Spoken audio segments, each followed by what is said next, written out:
Hello, hello. Welcome to my stream. Stormy and Jadzia here. I was supposed to have a live the other day, but my toddler was having a hard time a couple of nights ago, and I was going to do this story time about um, an attempted kidnapping experience that I had whenever I was 13 years old. So I got some time today, and I figured that I would give it a shot, see if I'm a little bit more comfortable on these lives since I'm still a little bit nervous. So, all right.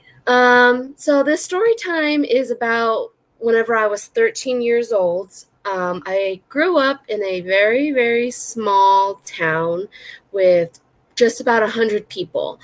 And I had just gotten a new puppy, and in this town, we didn't have mailboxes or, like those group mailboxes that you can see like at the end of some subdivisions. So we had a post office that was maybe about like a quarter of a mile up from my house. And I took she was just a little puppy that I had, and I was trying to teach her how to walk on a leash at this time. And so, just taking a little bit of time to get to the road. And from my house, it's a dirt road, and then it's just one main highway um, that goes through the whole town. And I was taught growing up that you walk on the opposite side of the road. So you walk towards traffic coming towards you instead of it coming up from behind you, so that, you have a better visual of what's going on.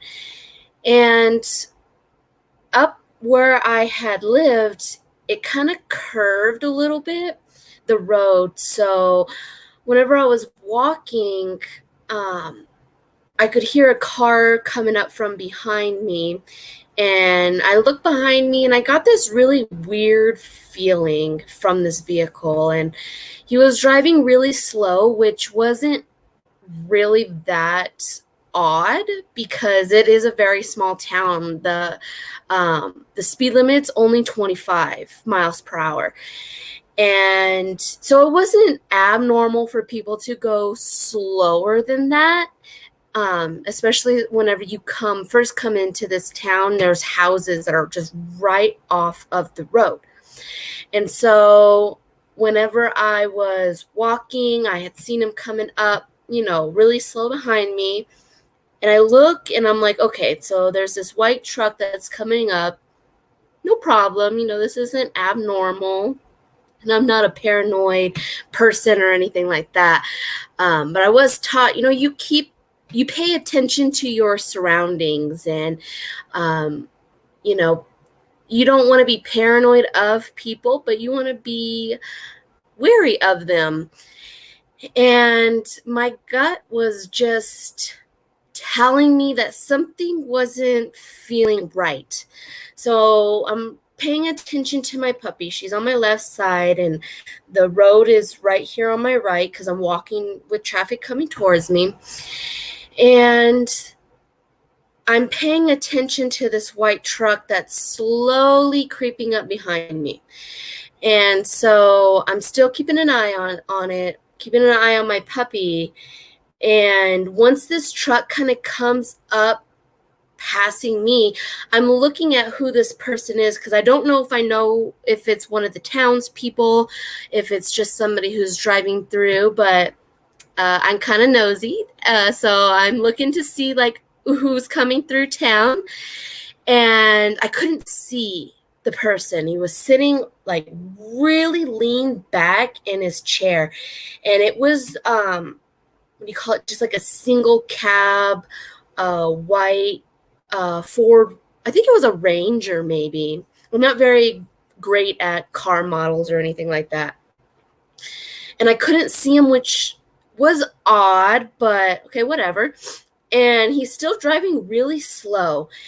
And what put a ginormous pit into my stomach was he probably got about 10 feet ahead of me and just slammed on his brakes. And I immediately stopped because never in my entire life, let alone I had lived at this place in this town since I was like 4 or 5 years old. My family from my dad's side is from that this town. So um it was just really like it wasn't okay at all. And so I stop and I look, and this guy, and I firmly believe it was a male because all I saw was a footstep out of the truck, and it was a brown work boot, and that's all I saw. And I booked it behind this guy's truck because there wasn't anywhere for me to go on the left side.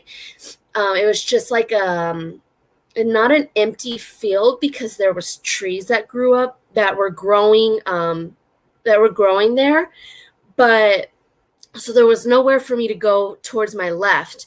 And if I were to turn around and run behind me, there was nowhere, no people for me to go. So I ran behind his truck into somebody else's yard, who the guy who lived there was actually the town, what do you call it? Not the preacher. He was a town's preacher. And I booked it into his yard. He had like bushes and kind of like these like stunted trees that were growing in the front so that he had privacy from the road. And all I could remember was my poor little puppy, because in my mind was like, run, run, run, run, get away. This is immediate danger. And my poor puppy, I realized that I was like dragging her along with me.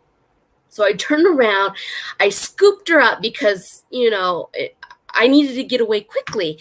And once I got into that yard, that guy, he slammed his door and sped away.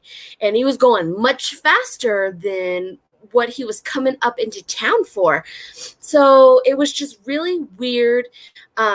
Initially, that he was driving super slow, but like I said, at the same time, it's not unheard of because this is a very small town, and it's expected that you do go 25 miles an hour, but you don't slam on your brakes.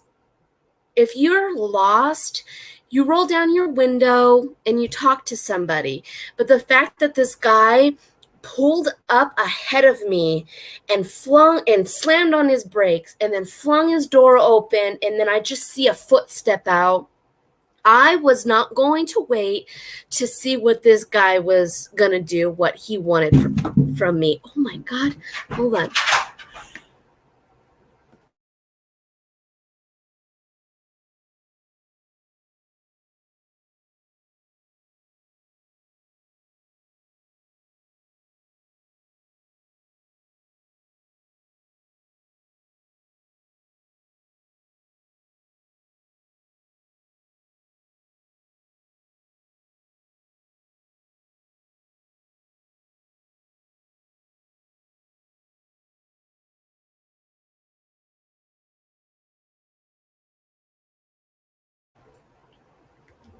Oh my gosh, sorry about that. I just got a knock. I'm right here next to a window, and I was not expecting a package to come. And so that scared me so bad. I jumped. I'm like back in that mindset of how scared I was whenever like all of that was happening to me. And so that just scared me. Oh my goodness. So anyway, I was very thankful to listen to my intuition. Something in my gut was telling me that something was not okay, that, there was somebody who was coming up behind me. And even though I couldn't see this person's face, I don't know, like the environment around me had just changed. And I'm very of the mindset of having guardian angels, I guess is what most people would call them. And so I really felt that somebody on the other side was telling me, something's not right. Somebody is, coming up towards you with bad intentions. And so I'm very, very grateful that I listened to my intuition. Whenever I had gotten to the preacher's yard, and that guy just sped off. He was going fast. And so once all of that was over and done with, in my mind, I wasn't sure if what was happening or what had happened was an actual attempted kidnapping situation. But once I've gotten older and I've reflected on that situation, it happened in an instant, and it's a really short story, but I mean, that could have been a moment that either changed my whole life or it could have been the end of my life. In the description I wrote that where I had lived, about 30 miles away was a serial killer that was operating. He had just gotten caught about a year prior to this, my situation. And he was the toybox killer. And he used to pick up sex workers and brutally torture and murder them. And although I was just barely a teenager at this time, I knew of that killer, but you're a kid. It's just not really something that sticks out in the forefront of your mind. But I think subconsciously I knew that I needed to pay more attention to my surroundings, because this was very strange, because this is a very small populated area. There's not a lot of people who live where I grew up. And so at the same time, I, was not so paranoid about the possibility of being picked up or kidnapped. And it just wasn't a thing whenever I was growing up. I lived, like I said, I lived in a very small town with less than 100 people. I had free reign to go anywhere that I wanted. I usually hung out in the creek that ran just before the main part of this town. Or I rode my bike up and down on the main road. And so it just wasn't unheard of whenever I was growing up for children to be by themselves, to go out and be gone all day long.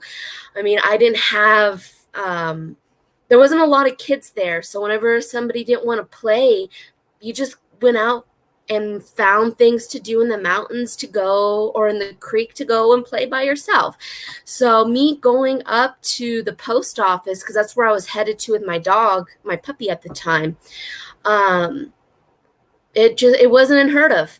So I don't know if my parents would have been wary of me being gone for so long, because it was normal for me to be gone for so long. I would always come back just before dark, though.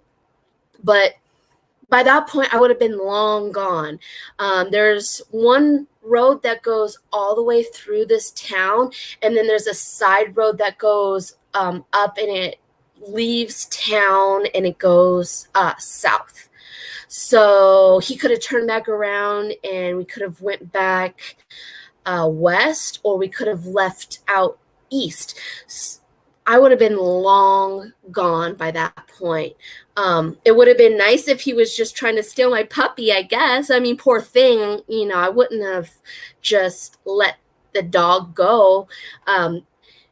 And whenever I look back at that time, I'm like, oh, that poor dog. Like, at that point, all my instincts were telling me were run, get away from this area quickly. And when I was running behind his truck and realizing that I'm not getting away very quickly because I'm dragging this poor puppy. Oh my goodness. I wasn't like literally dragging. She's trying to come with me, but I'm going faster than what her poor little legs could go. And it was just, I know it was only literally like 3 seconds that she was being drug with me, that I scooped her up and just booked it. And I'm very, very thankful that I listened to what my gut was telling me, because I'm not the type, and I've even as a kid, to listen to adults in the sense of, if it doesn't feel right, I'm not going to stick around. My intuition has always been something that I've listened to, and I've always been very grateful for that, that part of me. And now that I have a little daughter, I have a toddler too, and he's the same way. He's very feely whenever it comes to people. Whenever I was outside with him out front once, and I was taking the garbage out, and he was running on the other side of the car, and there's a short fence that goes around the place. And there were these 2 men that I've never seen before in the neighborhood, and it was just really weird that they were walking around. And then once again, I got a really awful feeling in my gut. Like, these people, maybe they weren't going to kidnap him, but they just didn't feel like good people to me, and, intuition wise. And even my son was really put off by them. And I am not raising my children to be nice to adults, in the sense that your safety is more important than an adult's feelings, because I feel if I didn't listen to my instincts and was more concerned with this stranger stopping and, oh, what does he want? And, I can't run away because what if he's this, that, like, no. The whole situation was just awful. And now that I think about it, like, I hope that anybody who ever came across this person, I hope that, he didn't learn from his mistake, I guess, that, not stopping so quickly or drawing attention like that. Like, I really hope that, I just hope that this guy just never tried to do anything ever again. When I told my parents, they didn't really seem to be concerned or weary of what I was telling them, but I also had parents that just didn't care. I'm sure that if I were gone and kidnapped, hopefully they would have cared. I hope. So I'm not raising my children to be more concerned with an adult's feelings over their safety, like my children's safety, and listening to their intuition. I'm raising them to be more concerned about how they feel than how adults feel. And that starts in the home. You know, I don't push my children to make me happy. Like that just feels very insincere to me, because I grew up in a home where you just don't make the adults necessarily upset. And so, yeah, I just wanted to come on here, and I'm trying to get more used to doing live videos to get more comfortable talking off the top of my head, because I get really nervous and I kind of start to babble. In my last video, I was doing decorating Halloween cookies. And hang on a second.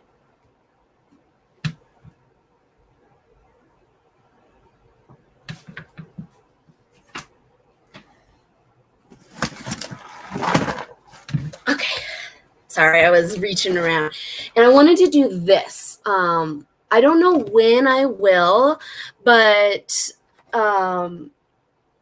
there's a lot of steps to do.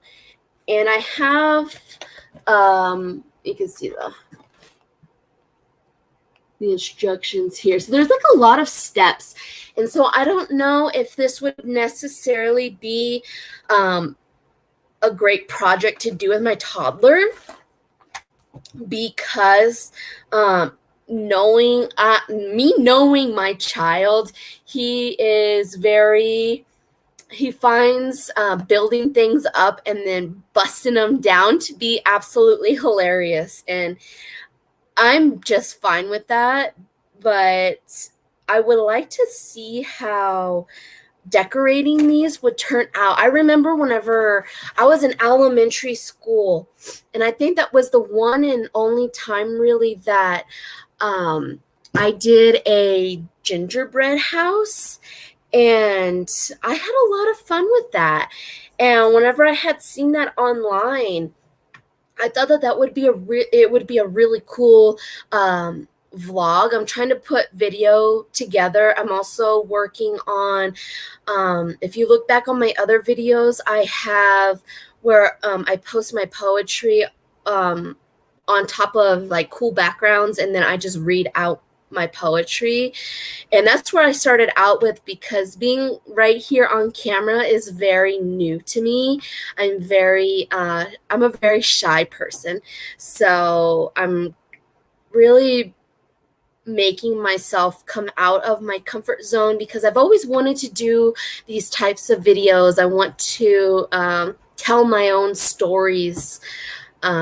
I feel like I have had a very boring life, but there have been some instances of very odd situations that I've been in, and that I believe that would have, this attempted kidnapping that the story that I just told, had been the biggest thing that has happened to me in my life outside of having my children. Having children is a whole other experience. And I'm very into true crime, especially with having children. I like to watch them more so now to gather information, to look out for possible predators, because, I feel like we kind of live in a world that I don't want to say isn't safe, but at the same time, it's just, you have to be more careful now, especially, with social media and stuff like that. Like, I like to have my children on. Like, Jadzia is my little co-host, but I like to come on, and I would like to only be on video with her now.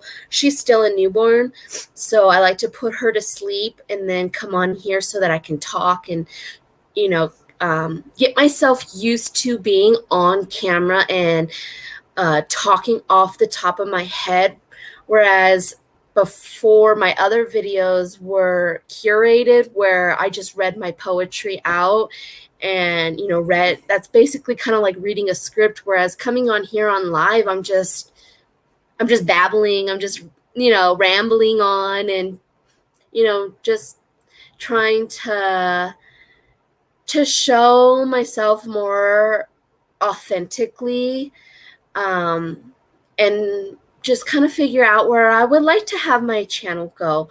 Like I said, I have this haunted village cookie kit, and I'd like to do this with my son. I think it would be a really great vlog to do. I've never done vlogs before, and I have some videos that I've been creating. I don't want to be like a family vlogging channel. I don't want to put my children out on camera unnecessarily, really, I guess. Like, I don't want them to be the focus of my channel. I would like my story to be the focus of my channel, but my children are a part of who I am right now.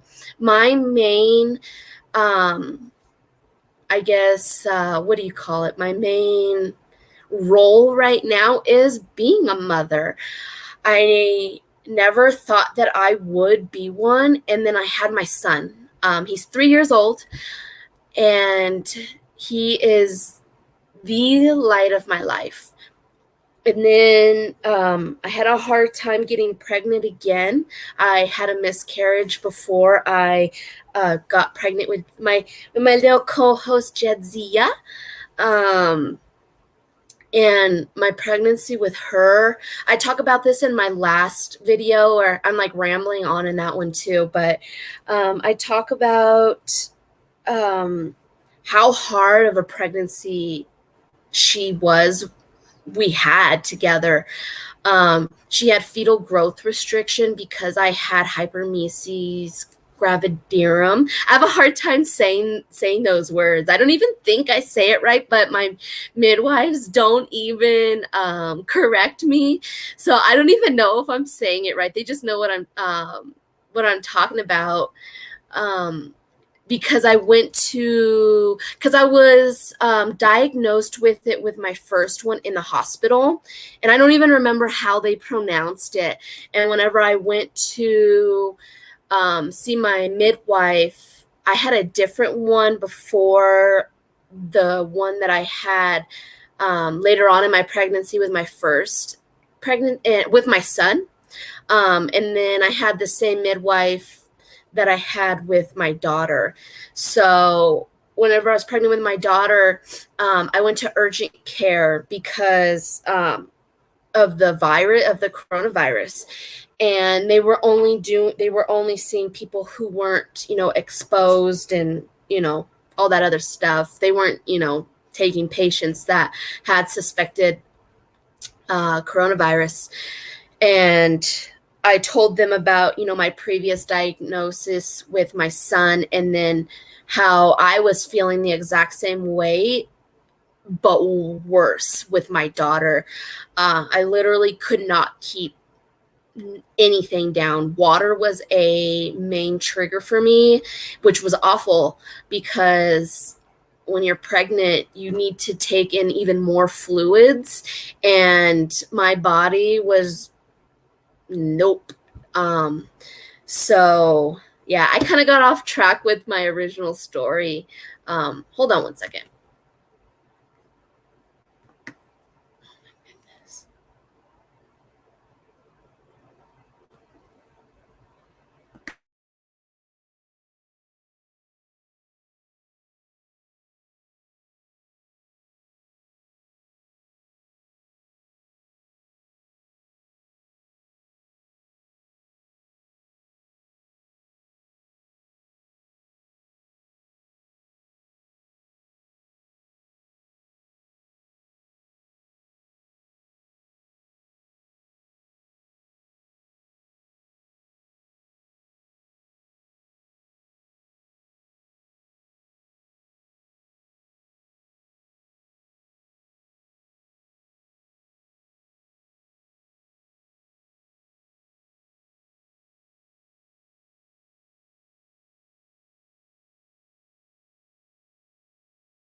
Sorry. Oh my goodness. My rubber band in my hair broke, and I keep messing with my hair because I'm nervous and I don't want to look all crazy and unkempt and all that stuff. So I was trying to make myself, look presentable, but it is what it is, I guess, whenever you're doing a live video.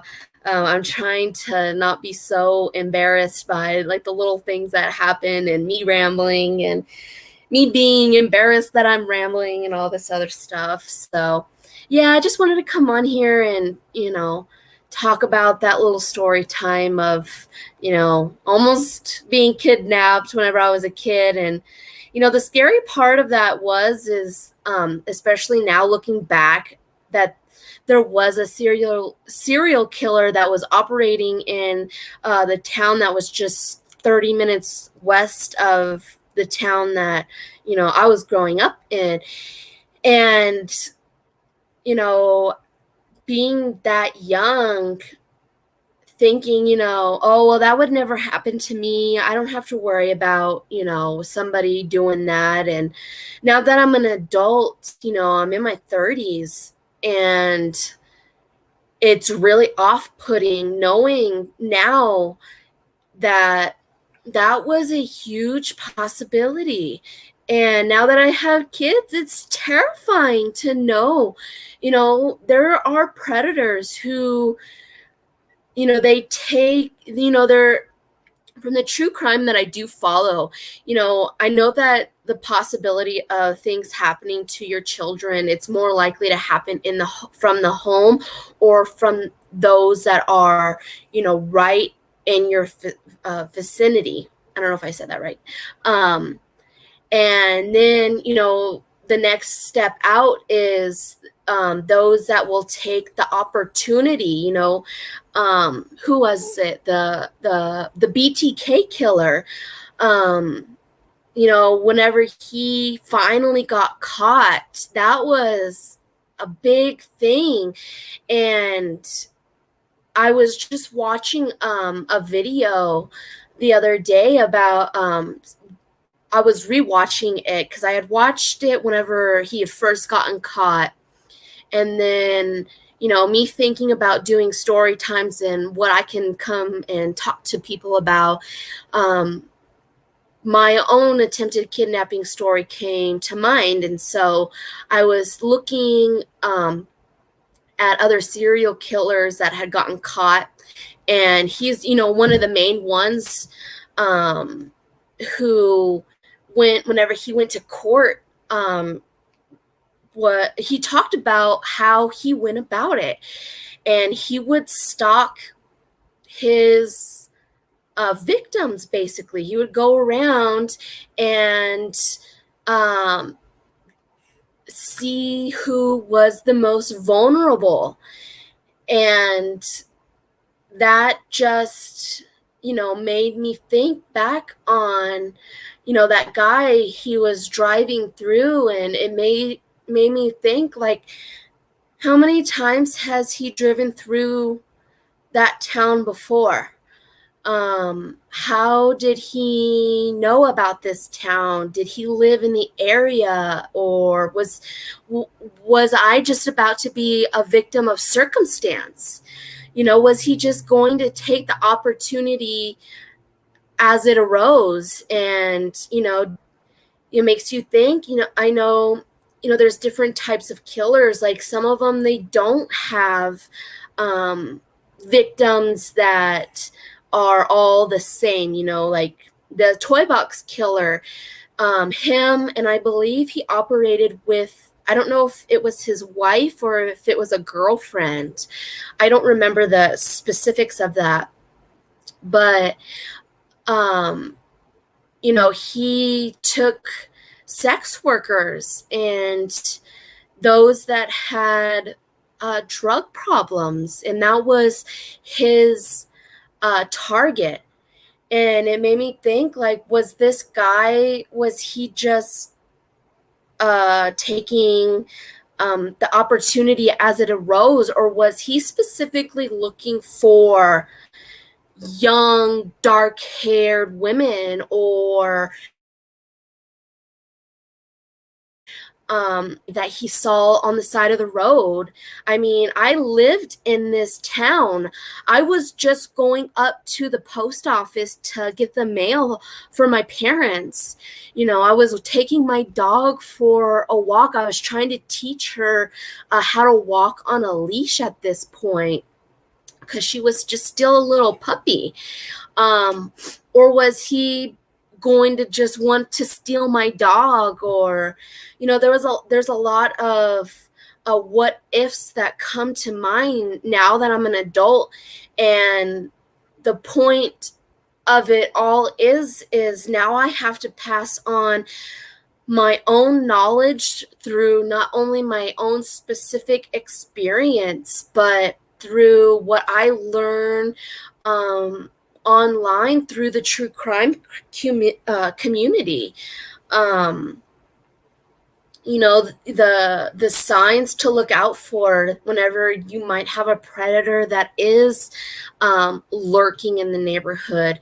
Who I think it was the BTK killer. I watched so much true crime that some of it kind of goes together. So I can't remember if it was him that had said that, that if there were male shoes outside or there were dog bowls outside, that's a residence that he would not break into. And so where I live, I don't like shoes on in my home. So even before I had specifically lived here, shoes were always taken off right out whenever you come inside the door. But where I live now, there's no specific area for shoes to go. They just get in the way. And so all the shoes are taken off outside. No shoes allowed inside. And so my children's father, it bothers me because he puts his shoes literally outside of the door. And I tell him, I'm like, dude, if there's a fire or something and I need to get out quickly with these kids, I'm going to trip over your shoes. And so he will take off his shoes just right beside the door now. And I'm like, okay, well, that's fine as long as I'm not going to trip specifically over them. But I take mine and my son's shoes off, and it goes underneath. We have outside what do you call it? Stools. So they go right underneath them. And then I also have my dog's leash outside. So I didn't realize really that I was, kind of already doing these, having male shoes, having the signs that there's a dog that lives here. And whenever I was just looking back at the BTK, I think it was the BTK killer. I was looking at him, and then there was another one. I want to say the Night Stalker, I think. But I think it was the BTK. Anyway, and I was like, oh, dang, look, I was already kind of doing that. And I'm not trying to be like a paranoid parrot or anything, and I keep repeating and repeating, but it's something, just having these intuitions that I'm passing on to my children, that listen to your gut. If I didn't listen to my gut, y'all wouldn't be here. And that's terrifying. That's terrifying to think about, really. And I don't want to raise my children to be scared of the world. But I want to raise them with the sense that you have to take care of yourself first and foremost. You don't want to go out into the world to specifically hurt people, but you don't want to go out into the world to appease them whenever your own safety and well-being is being pushed back. Like, your own safety and your own well-being should always come before, making other people feel comfortable. It's okay to, and absolutely, if my son, you're outside whenever he's much older, you're outside playing with other kids, and you're having this creep coming around, go inside, find an adult, tell your friends, something doesn't feel right with this person that keeps circling us. Maybe we should go and find an adult to come out here and hang out with us, or to just go inside in general. And I just really want to instill that.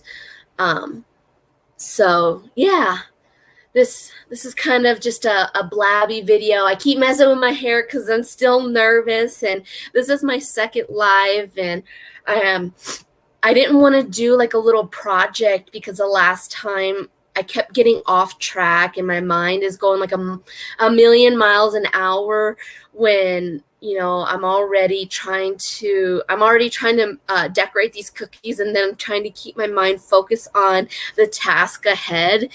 I've realized now that I have kids that I used to be really good at multitasking, and I'm still pretty decent at it, but whenever it takes, talking and doing things at the same time while being incredibly nervous because I'm in front of a camera, and, I want to get my YouTube channel going, and, I want to have content that is about me, but I'm not a family vlog channel, although, my kids are a part of who I am, because being a mother is my main role. And although that will always be my role until the day I die, I also want to have, other roles. So yeah, my little co-host, she'll be here with me for a little while.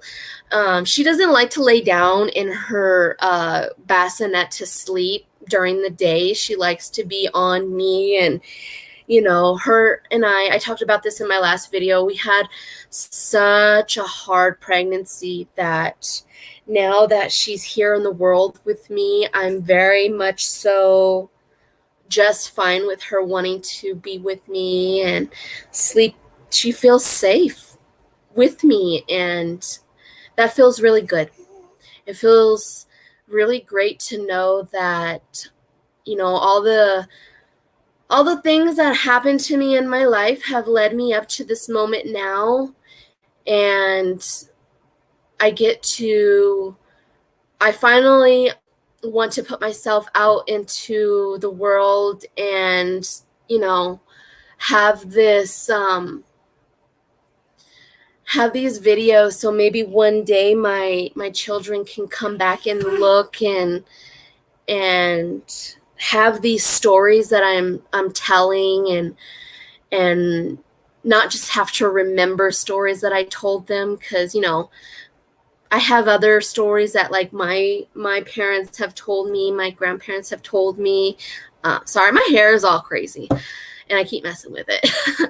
And just trying to remember all their stories off the top of my head, and to know that they'll be able to come back through one day and listen to me ramble on these first videos, knowing how nervous I was, but still pushed on through. And, the reason why I am the way I am as a parent now is because of things that I had experienced in my own youth. And I really want to talk about those in future videos, because I grew up in a very, very small town. My parents, they, not that they weren't around, but they were busy with their own stuff. We had a little business there that was from my great grandma. Actually, she created this business. It was just a little grocery store, gas station type deal. And although I think that my upbringing was definitely boring, I guess, I had to entertain myself, and a lot of that was running through the hills, playing down in the creeks, riding my bike through around town. I do have little things that did happen to me, like this truck coming up from behind me, giving me skeevy skeevy vibes, and knowing now that my intuition, my angels were, is probably my grandma. She's always been there for me on the other side. That it was probably them pushing my gut feelings, saying, hey, listen, look, something is not right. Pay attention. And I'm very grateful that I did pay attention, because Lord knows what would have happened to me. And I try not to think about the bad what ifs, but I'm a firm believer that, if you look back on things that had happened, that they're learning lessons for you to kind of springboard off of, especially, whenever you have your own kids that you have to pass on knowledge to. And since I grew up by myself, having to basically raise myself, I was told certain things. Like I said, my dad always taught me, you walk on this side of the road with traffic coming towards you. And although that guy, it was on his driver's side and that's where I was at, luckily he didn't stop right beside me. And I do believe it was because of his door would have been in the way. But at the same time, I'm very grateful that he did stop further ahead of me, so that I could run behind his truck into the yard beside me. And who knows, if he would have been, I didn't see him. I just saw his foot stomp down on the asphalt, and I was out of Dodge. That was all I needed to see to know that danger was absolutely there. And that, the possibility of him, maybe he did get out of his truck and he was coming towards me. But in my mind, it was, get out of here, pick up the dog, run. And who knows if he would have grabbed me. And if I was screaming for help, I don't even think that preacher was home. And, my house was up a ways away from the road. So even if I did scream, who knows who would have heard me. And if somebody did hear me, I could have been gone by that point, And it's not necessarily looking at the what ifs in such a negative sense, but I'm taking those lessons to pass on to my children. And that's kind of where I want to start going with my channel, is talking more about, my own experiences growing up. She's starting to wake up and she's putting her face like directly into my chest, and I'm trying to like turn her face. But yeah, now she's starting to wake up. So I think I've been babbling on, talking in circles for long enough. So I've been working on getting up another poetry video. I just need to do the voiceovers for it. And then I have other videos that I'm going to be cutting together. And I'm still debating on whether or not I want to do this Haunted Village, cookie kit. I still have other kits that are like pumpkin patch decorating. There are other cookies to decorate. So I'm going to be cutting some of those videos together. of, either me doing them or me doing them with my son. So I'm going to start getting those out. I'm trying to get more comfortable. I know I'm babbling so much, but over time, I hope I just become more accustomed to all of this talking off the top of my head. So I really appreciate, anybody who decides to view this video. I know I'm in this live by myself, and although I am here by myself, I'm keeping these videos up for people to watch in the future. So yeah, we'll see where this content takes me. If you want to hear anything else from me, just leave a comment down below. If you haven't subscribed, subscribe if you like. Like I said, I'm not going to be a family vlog, but at the same time, my children are a part of who I am as a person. So they will be, in my videos. If they, like my son, he's old enough to really decide if he wants to be on camera or not. He loves the camera, but I'm not. I don't want to put that kind of content out here. I have stuff that I would rather it be on me, so yeah. Thanks for watching, and I know there's parts in here where I have to that I paused it for a moment, so just skip ahead. Yeah, I'm babbling again. So all right, guys, well, thank you for viewing, thank you for subscribing and leaving a comment, and so yeah, I look forward to seeing you guys in future videos. Bye.